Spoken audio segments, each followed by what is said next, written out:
धर्म योद्धा हैं योगी आदित्यनाथ महाराज, जो ऐसे अधर्मियों को मट्टी में मिला रहे हैं, उन्हें उसी हूर एक्सप्रेस में बिठा रहे हैं जिनकी इन्हें कामना है। जिस हूर की कामना में प्रदेश की में अराजकता करके जो है प्रशासन को चुनौतियां दे रहे हैं, उसी से हूर एक्सप्रेस से बिठा करके उसी हूर के पास भेज रहे हैं योगी आदित्यनाथ महाराज। ये धर्म योद्धा होते हैं जो धर्म की राह पर अधर्म का विनाश करते हैं। उत्तर प्रदेश में विपक्ष कह रहा है कि योगी सरकार विफल हो चुकी है, क्योंकि उपचुनाव है और उपचुनाव का माहौल गर्म करने के लिए बहराइच में दंगे कराए जा रहे हैं। क्या मांग? नहीं, दंगे पंगे वाली तो खैर किसी की साले की औकात ना है, वहाँ घरों से बाहर भी निकले। लेकिन हाँ, ये जिन्होंने कृत्य किया है उन्होंने योगी महाराज के प्रशासन को साफ साफ चुनौती दी थी, और आज उनको जिन्होंने चुनौतियाँ दी थी आज उनको खून के आंसू रोने पड़ रहे हैं, और अभी और रोने पड़ेंगे, क्योंकि अभी तो अब्दुल भी है, अभी और भी हैं, सबके एनकाउंटर होंगे। भले ही चाहे ये थोड़ा सा, एक हम चीज़ मानते हैं, हो सकता है प्रशासन का निशाना थोड़ा सा अचूक रह गया, लेकिन इस अचूक निशाने ने भी छातियां फाड़ के रख दी हैं समाजवादी पार्टी की, जो गोपाल मिश्रा की मौत पे एक आंसू तक बहाने को तैयार नहीं थे। आज उनके छातियों में से मैं यूं कह रहा हूं आंसू निकल के आ रहे हैं, आंखों से नहीं आ रहे, छाती फट फट के आंसू निकल के आ रहे हैं समाजवादियों के, क्योंकि उनके विशेष समुदाय के एनकाउंटर हो रहे हैं। और अभी तो मैंने सुना है कि डॉक्टर साहब को वो गोली का छोर भी नज़र नहीं आ रहा है, जहां से वो शरीर में जहर धीरे धीरे फैलता जा रहा है। होना चाहिए, अच्छा, ये होना चाहिए। यही तो कह रहा है विपक्ष, यही तो कह रहा है कि भाई माहौल गर्म किया जा रहा है चुनाव को ध्यान में रखते हुए। जब जानते थे कि जो है संवेदनशील क्षेत्र है, तो क्यों वहाँ से लेकर जो है, क्या जरूरी था कि उसी रास्ते से जो है जुलूस जाएगा या जो है माता का विसर्जन होगा? रूट चेंज करा देते। हाँ, इनके बाप ने जो व्यवस्था और टाइट कर देते योगी जी का टाइट। जो ये टेढ़ी नाक वाले बोल रहे हैं, इनके बाप ने बहुत माहौल ठंडे रखे थे, कार सेवा में एकदम ठंडा माहौल रखा था इन्होंने। ये किस मुंह से बोल रहे हैं? इनकी सरकारों में ना जाने कितने आधिकारिक रिकॉर्ड हैं, 296 दंगे हुए थे मात्र 5 सालों में, हैं?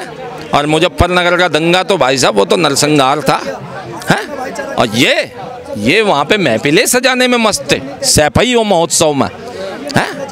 इन्हें किस मुंह से बोलने का इन्हें जो है एक अधिकार मिल जाता है इस बात का कि ये सुरक्षा को लेकर के योगी महाराज पे प्रश्न उठाए, सुरक्षा व्यवस्था को लेकर के। इनकी सरकारों में बुलंदशहर के वो कांड देखे हैं हमने, जहां परिवार एक गाड़ी से जा रहा था और माँ बेटी को एक साथ खींच के बलात्कार कर दिया अपराधियों ने। और ये महोत्सव मनाते हैं, सैफई महोत्सव प्रमोट तो ये वही करते थे बलात्कार की शैलियों को, नंगा नाच करा करके अपने सैफई महोत्सवों में। ऐसे अधर्मी लोग ज्ञान ना दें कि बाबा ने क्या करना है और क्या नहीं करना। बाबा जो कर रहा है वो परिवार सामने मिल करके आया था। कभी देखा है आपने? एक वो कितना गरीब परिवार था गोपाल मिश्रा का, योगी महाराज के समक्ष बैठ के आया था। क्या उनकी आंखें नम नहीं हो गई उस परिवार की वो दशा देख करके? उनकी रात में अगर वो सोए भी होंगे ना तो उनका कलेजा कांप उठा होगा। और उन्होंने कहा कि एक एक आतंकी का कलेजा ऐसा ही कांप जाना चाहिए जैसा आज इस परिवार को दुख देखने को मिल रहा है ना, वो दुख इनकी आने वाली 7 पीढ़ियों तक याद रहना चाहिए, ऐसा काम होना चाहिए। ये तो मैं खुद कह रहा हूँ कि प्रशासन की, वहाँ पुलिस के कर्मियों की थोड़ी चूक रह गई है, निशाना सीधा दे के मारना था, सीधा दे के मारना था। लेकिन रही सही कसर अभी अस्पतालों में पूरी हो रही है, गोली का छोड़ नहीं पा रहा है। फैलन दो जहर साले का, ये जहरीले आतंकवादी हैं ये इस देश में, इनको इस देश से खदेड़ने का समय आ गया है। और ये तो योगी महाराज हैं। सुन ले अखिलेश यादव, शुक्र मना कि तू थोड़ी बहुत चौंच चला रहा है। तेरे सरकार में कभी नहीं हुए, तेरे प्रशासन में कभी नहीं हुए खुलेआम गुंडे टोल टैक्सों पे गुंडागर्दियां मचाते थे, हैं? खुलेआम बहन बेटियों का घर से बाहर निकलना दुश्वार था। एक आदमी 2000 रुपए जेब में डाल के नहर के किनारे से नहीं जा सकता था किसी, हैं? ये लोग बोल रहे हैं योगी महाराज पे। आज है किसी की औकात, और जो प्रशासन को चुनौती देगा उसे ही मिट्टी में मिला दिया जाएगा। आंखें और कान उस शरीर के 72 छेद खोल के सुन लो, समझे। कह रहे कातिलों की सरकार है, कातिल हो चुकी है उत्तर प्रदेश की सरकार। कह रहे हैं संविधान को हाथ में लेकर जो है न्यायिक प्रक्रिया को जो है हाशिए पे रख दिए हैं। अधर्मियों का कत्ल करना धर्म कहलाता है, इसलिए धर्म योद्धाओं की सरकार है, समझे। धर्म योद्धा हैं योगी आदित्यनाथ महाराज, जो ऐसे अधर्मियों को मट्टी में मिला रहे हैं, उन्हें उसी हूर एक्सप्रेस में बिठा रहे हैं जिनकी इन्हें कामना है। जिस हूर की कामना में प्रदेश की में अराजकता करके जो है प्रशासन को चुनौतियां दे रहे हैं, उसी से हूर एक्सप्रेस से बिठा करके उसी हूर के पास भेज रहे हैं योगी आदित्यनाथ महाराज। ये धर्म योद्धा होते हैं जो धर्म की राह पर अधर्म का विनाश करते हैं। ये कातिल बता रहे हैं, कातिल तो ये थे, कातिल तो ये थे। अरे वो कासगंज के वो 2 लड़के, वो यात्रा में वहाँ भी तो ऐसा ही कुछ माहौल हुआ था। गौरव और सौरव, क्या नाम था उनका, है? कातिल तो ये कितनों के रहे हैं, कितनी बहन बेटियों के रहे हैं। कातिलों को तो इन्होंने सांसद बनाया, कातिलों को इन्होंने टिकटें दी, कातिलों को इन्होंने जो है वर्चस्व दिया। उन्हें कातिलों को आज सुलाया जा रहा है, तो आज इनका जो है कलेजा फट रहा है, और बहुत अच्छा है, इनका फटना चाहिए कलेजा। आज यूपी की जनता साफ साफ देख रही है, चुनाव के परिणाम जो हो देखा जाएगा, कुछ नहीं है, चुनाव आने हैं जाने हैं, सब देखा जाएगा। मुजफ्फरनगर में जब सरकार थी ना, तो अखिलेश यादव की थी, वहां भी हिंदुओं ने जब बीड़ा उठा लिया था तो यूं ना देखा था चुनाव आएगा या क्या आएगा, साड़ों का तेल घेर दिया था, तेल।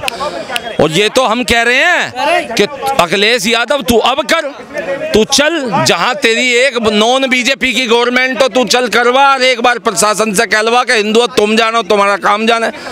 मैं कह रहा हूँ साले बखिया देड़ देंगे, बखिया।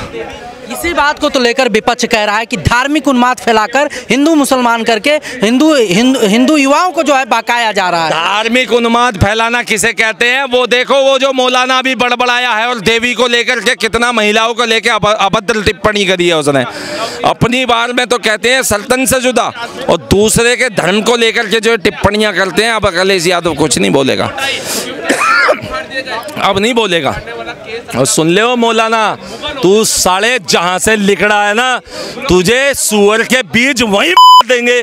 तू साले एक बार खुलो में हिंदुओं के सामने आके दिखा, तूने जो अभद्र टिप्पणी करी है ना, तू तो कहता है सल्तन से जुदा, तेरे साले शरीर में इतने छेद करेंगे, इतने छेद करेंगे कि साले घर वाले भी कहेंगे कि साले मौलाना तो गया पर पीतल की मौज कर गया। बहन, तूने हमारी देवी के ऊपर इतना अपमान किया है, साले तेरा घर पीतल से भर देंगे। बहन सूअर के बीज मौलाना, सबको का मर्यादा रखिए, क्योंकि देखिए सबको निजता का अधिकार है, अपने अपने हिसाब से अपने अपने बातों को रख रहे हैं। ऐसी निजता नहीं होती, निजता है तो अपने धर्म पे बोल। तेरी माँ का मादर, कैसे बोल गया तू हिंदू धर्म पे? कैसे बोल गया हमारे यहाँ महिलाओं पे? कैसे बोल गया देवी पे? बहन इतना पीतल बरसाएंगे तेरे साले 56 देश भी साले मुंह छुपाते हुए घूमेंगे। हरामजादे, देश में दिखने की जगह नहीं मिलेगी, छुपने की भी। एक भी मौलाना अगर बैंड आवाज भी लिगाड़ गया किसी देवी देवताओं के, छोड़ दिए वो धंधे जिसमें होते थे कपड़े गंदे, एक मौलाना अगर किसी हिंदू देवी देवता को बोल गया, साले ध्यान से सुन ले, खुला चैलेंज है अवनीश जांगड़ का, साले में पीतल ही पीतल मारेंगे, इतना पीतल मारेंगे साले घर वाले भी यूं कहेंगे कि फैक्ट्री खोलूं या मील लगाऊं, समझ में नहीं आ रहा, इतने छेद करेंगे। तू साले बच के दिखा, तूने हमारी देवी का अपमान किया है, और इसे बिना नॉन स्टॉप चलाइए, हमें कोई दिक्कत नहीं है, ना शासन से, ना प्रशासन से, ना संविधान से। चाहिए ही नहीं हमें वो संविधान जो नपुंसक बनाता हो हमारे आने वाली पीढ़ियों को। अब महाभारत से चलेंगे और ऐसे मौलानाओं की सालों की जीव निकाल लेंगे जो हमारे देवी देवताओं पर टिप्पणी करेगा। निकाल देंगे भाई, निकाल देंगे। वो तो कहते हैं सल्तन से जुदा, साले तेरे यहाँ घर में पीतल की फैक्ट्री खोल के लगाएंगे। और कोई शक हो तो अपने बाप लॉरेंस बिश्नोई का नाम सुन लियो। देश और धर्म के गद्दारों को साले ठिकाने लगाने वाला एक ही देशभक्त है। और अब उसके करोड़ों सनातनी भाई, उन्होंने भी जिम्मा उठा लिया है। कोई दिक्कत नहीं है, खुल के बोलते हैं, गर्व से बोलते हैं, चला दे, कहीं से कहीं तक कोई टेंशन नहीं है। इसी बात को तो लेकर जो है विपक्ष भाई कह रहा है कि जो है माहौल जब बीजेपी जब से सत्ता में आई है 2014। सुन ले, नेता विपक्ष का हो या कोई सा भी हो, अगर देवी देवताओं के अपमान करने वाले किसी भी मौलाना के पक्ष में बोल गया तो खैर उस नेता की भी नहीं है, खैर उस नेता की भी नहीं है, जगह तुझे भी नहीं मिलेगी। देख ले बाबा सिद्दीकी को जाके, साले निस्तो नाबूद कर देंगे अगर सनातन के ऊपर उंगली उठा दी। उंगली उठाने वाले का साले निस्तो नाबूद कर देंगे, वंश मिटा देंगे, वंश। गांधी इसी को तो लेकर कहते हैं कि भाईचारा जो है खत्म हो गया। भाड़ू है वो, 2014 से पहले भाड़ू है वो, साला हिजड़ा है राहुल गांधी। वो साला ना हिंदू है, ना मुसलमान है, ना ईसाई है। उसे साले को पहले जाके उसे ये जांच करवाओ कि ये साला है किसका बीज। भाड़ू है वो एक नंबर का, समझे। और हरियाणा ने, हमारे भाइयों ने जवाब दे दिया हरियाणा में उसे, समझे। साला जलेबी की फैक्ट्री खोलने चला था वहाँ, सनातनियों पर टारगेट बना रखा है इन सुअरों ने। आँख खोलकर, कान खोलकर, 72 छेद खोल के सुन ले, देवी देवताओं के ऊपर टिप्पणी करने वाले को पीतल ही पीतल मिलेगी, साढ़े इतनी पीतल मिलेगी कि साढ़े घर वाले भी कहेंगे चला तो गया पर पीतल की मौज कर गया।